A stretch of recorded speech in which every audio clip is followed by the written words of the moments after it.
Samantala mga kabrigada, hindi daw katakatakan na sa opisina ni Senador Bato de la Rosa ang kasalukuyan o ang resolusyon hinggil sa pag-dismiss ng impeachment case laban kay Vice President Sara Duterte. Yan ang sinabi ng Gabriela kasunod ng pag-amin ni de la Rosa kaugnay sa naturang resolusyon. Sa panayam ng Brigada News FM Manila kay Gabriela Representative Arlene Brosas, sinabi nito na ang pagpapatigil sa paglitis kay BP Sara ay taliwas o hindi naaayon sa saligang batas. Pero gayon pa man, sinabi naman namin kahapon yung reaksyon namin na hindi naaayon sa saligang batas yung ganon, 'di ba? Na parang nag-attempt sila na gumawa ng mga pamamaraan para talagang matigil. Hindi na nga yung pagpaliban matigil talaga.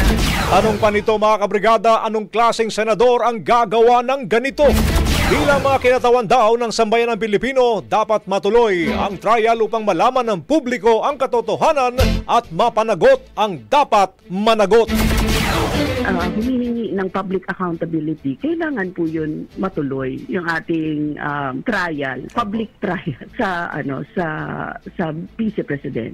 Para malaman natin sa totohanan, saan ba talaga ginasta? Bakit ba kailangang itago yun? Wala namang dapat itago doon. Bakit kailangang hindi tanungin? Samantalang dapat kilalanin natin kung sino ang mga namumuno sa atin.